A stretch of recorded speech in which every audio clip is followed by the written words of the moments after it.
บอสโจออกมาโพสต์โปรโมทน้องฮักแพงทันที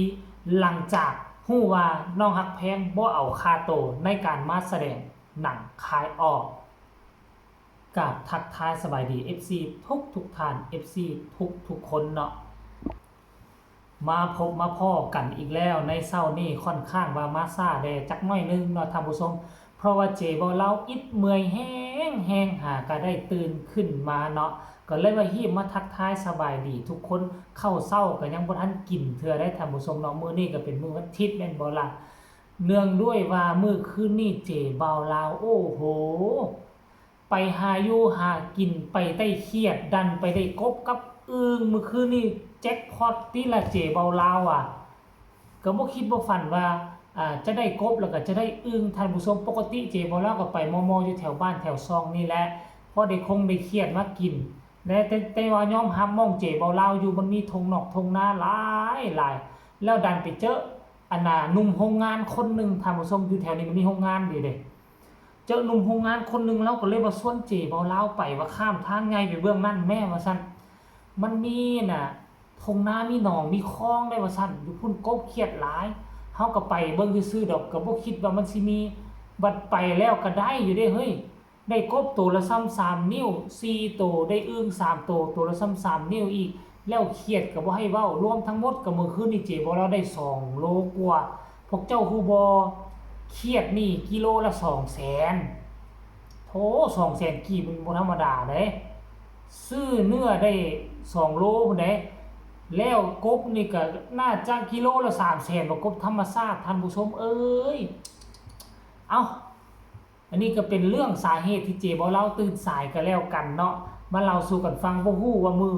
วานนี้อยู่ทางฝากฝั่งประเทศไทยตกบ่ก็มี FC บางคนบางท่านก็ส่งข่าวมาอยู่ได้ตกเด้ออยู่ทางนี้ตกเด้ออยู่ทางนั้นตกเด้อเนาะมาแลกเปลี่ยนบทเรียนนำกันบัดนี้คลิปนี้เป็นเรื่องราวเกี่ยวกับตัวน้องฮักแพงแล้วก็เกี่ยวกับตัวบอสโจนั่นเองท่านผู้ชมเนาะแล้วก็เกี่ยวกับหนังพันล้านท่านผู้ชมมูลค่าหนังนะพันล้านความจริงแล้วถ้าน้องฮักแพงจะเอามันก็เอาได้คือกันค่าตัวเพราะมูลค่าการสร้างนี่เท่าใด20-30กว่าล้านแต่ว่ามูลค่าที่ตั้งเป้าไว้เขาเอิ้นว่าหนังพันล้านเหรอเด้ FC แฟนคลับของสาวน้อยของบอสโจเขาพากันเอิ้นว่าหนังพันล้านแต่ความจริงแล้วเฮาควรจะเอิ้นหนัง30ล้านก่อนอันนี้มูลค่าการสร้างการถ่ายทำการสร้างการลงทุนนี่30กว่าล้านแม่นบ่แต่ว่าบางคนก็เอิ้นไป 1,000 ล้านเพราะเขาเอิ้นไว้เพื่อว่ามันได้หั่นน่ะเนาะคือเป้าหมายของเขาคือการสายอยู่ในระหว่าง2ประเทศลาวและไทยนี่มันจะทะลุพันล้านว่าซั่นเด้คายอ้อเนาะแล้วก็บ่มีหยังแน่นอนในโลกนี้สิ่งที่เขาว่ามันเป็นไปบ่ได้มันอาจจะเป็นไปได้คือกันก็เป็นได้ท่านผู้ชมเนาะแล้วเกี่ยวข้องกับน้องฮักแพงคือจังได๋น้องฮักแพงก่อนนึงในตัวแสดงหนังคายอ้อเช่นกันเห็นน้องไปหลายฉากหลายคิวท่านผู้ชมเอ้ยเนาะอยู่ในหนังเรื่องนี้มันจะมีน้องฮักแพงติดหน้าติดตาอยู่แหละ 100% หลายคิวหลายฉากแน่นอนเนาะน้องฮักแพงก็เลยว่าฮอดมื้อที่จ่ายเงินจ่ายตังค์มาเขาก็เอิ้นมาได้วันนี้เอิ้นมาจ่ายเงินจ่ายตังค์น้องฮักแพงก็ได้ปฏิเสธไปเนาะว่าบ่เอามาแสดงให้ฟรีหลังจากนั้นบอสโจก็เลยออกมาเคลื่อนไหวโพสต์แล้วก็แท็กไปหาน้องฮักแพงอย่างดีเมื่อ7ชั่วโมงเนาะบอกว่ามาแสดงหลายคิวไม่ขอรับค่าตัวขอให้ปังๆนะอีล่า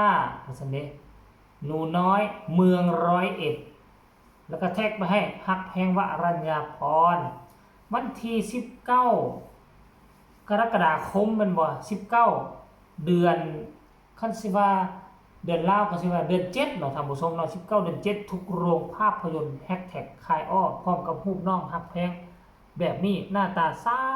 สวยท่านผู้ชมเอ้ยเนาะอันนี้ค่อยสิมาเว้าสู่ฟังเด้อท่านผู้ชมอันนี้มันเป็นลักษณะคือว่าหยังเวียกขององค์กรนะ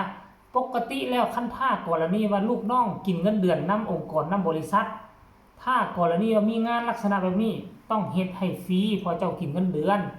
แต่เผอิญว่าอยู่ในวงการหมอลำเขากินเงินมื้อถ้ากรณีมีงานนอกเหนือจากการร้องการรำต้องได้จ่ายเพิ่ม อันนี้บอสโจฮู้ตัวดีและบอสโจก็จัดสรรปันส่วนไว้ให้เรียบร้อยแล้วเรื่องค่าค่าโตเนาะแล้วอยู่ใน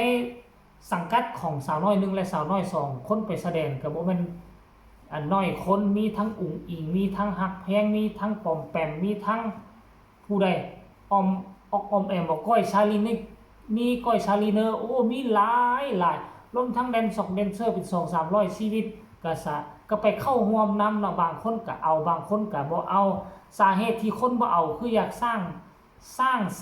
เขาเอิ้นว่าหยังอยากโปรโมตตนเองให้มันมีเรื่องราวดีๆให้มันมีสตอรี่ท่านผู้ชมการที่น้องฮักแพงบ่เอานี่คือเพื่อเป็นการตอบบุญแทนคุณบอสโจก็ว่าได้เป็นการตอบบุญแทนคุณคือแนวใดตอบบุญแทนคุณคือว่าบอสโจให้โอกาสน้องฮักแพงเข้ามายืนอยู่ในบนเวทีหมอลำและให้มีช่องทางทำมาหากินแล้วที่ผ่านมานี่น้องฮักแพงยังบ่สามารถตอบบุญแทนคุณเท่าที่ควรขั้นกรณีว่าปีนี้หรือปีหน้าฮักแพงโด่งดังมามีแบรนด์มาจ้างเป็นพรีเซนเตอร์สามารถสร้างรายรับให้บอสโจได้หลายอันนั้นจึงจะมีความสุขแต่ว่าน้องฮักแพงคิดในใจอยู่แล้วแหละบ้านนี้ค่าโตนี่ก็บ่แม่นถึกๆได้ไปแสดงกับหลายคิวเติบละครพันล้านหนังพันล้านนะค่าโตก็น่าจะสูงแต่ว่าน้องฮักแพงบ่ขอรับค่าโตคือเป็นการมอบค่าโตนี้กลับคืนสู่บอสโจเพื่อเป็นการตอบบุญแทนคุณอย่างหนึ่งและอีกอย่างหนึ่งก็เป็นการโปรโมทว่างานเล็กงานน้อยก็บ่ขอรับค่าโตเพื่อเฮ็ดเพื่อสังคมเฮ็ดเพื่อองค์กรว่าจังซั่นเด้ท่านผู้ชมเนาะสำหรับโตค่อยแล้วก็คิดอันนี้ก็ฮักดีแนวนึงท่านผู้ชมเฮ็ดดีเอาไว้เนาะบ่แม่นว่าก็สิเอาเงินก็จะขอค่าโตก็สิเอานั่นเอานี่เพราะฉะนั้นแล้วเฮาใช้พื้นที่ของเขาทำมาหากินเฮ็ดให้ชีวิตของพวกเฮาอยู่รอดในทุกมื้อนี้มันก็บุญหัวพวกเฮาแล้วเฮาผู้น้อยเฮาผู้มีเงินน้อยผู้ทุกข์ผู้ยากเฮ็ดนำผู้รักผู้ใหญ่เฮ็ดนำผู้คนทางคนมีก็เฮ็ดคือน้องฮักแพงนี่แหละหลายคนก็เอาเด้แต่บ่เป็นหยังมันเป็นสิทธิ์ส่วนตัวไผสิเอาไผบ่เอามันเป็นสิทธิ์ส่วนตัวของเขาแต่สำหรับน้องฮักแพงแสดงออกมาถึงความจริงใจจริงจังที่เปิดโอกาสให้เขาได้มาแสดงละครได้มาแสดงหนังเรื่องแรกเนาะมันอาจจะเป็นใบเบิกทางของเราไปสู่หนังเรื่องอื่นๆของวงการอื่นๆก็เป็นได้ท่านผู้ชมเนาะแล้วคลิปนี้ก็เอามาฝากมาต้อนกันเพียงซ้ำนี้ฝากทุกคนกดไลค์กดแชร์กดติดตามเพื่อจะพลาดในคลิปต่อไปที่สำคัญอย่ากดข้ามโฆษณาเพื่อเป็นกำลังใจให้เจเบาลาวเนาะเพิ่นมีคำตำหนิติชมคำคิดคำเห็นแนวใดต่อเหตุการณ์เรื่องนี้ก็สามารถคอมเมนต์มาได้ใต้คอมเมนต์พบกันใหม่ในคลิปหน้าเนาะสำหรับคลิปนี้ก็น่าจะอำลาพาจากกันเพียงซ้ำนี้ช่วงนี้เป็นช่วงฤดูร้อนเนาะแต่ว่ามันมีพายุฤดูฝนเด้อให้กันระมัดระวังในเฮือนซ่านบ้านซองฝนตกมาก็ระมัดระวังเจอลูกของลูกเห็บให้แล่นเข้าโฮมเด้อเนาะเอามาฝากมาต้อนกันเพียงซ้ำนี้ฮักหมดสุผู้สู่คนขอบใจผู้ที่กดไลค์กดแชร์พบกันใหม่ในคลิปหน้าสำหรับคลิปนี้ขอกล่าวคำว่าสบายดี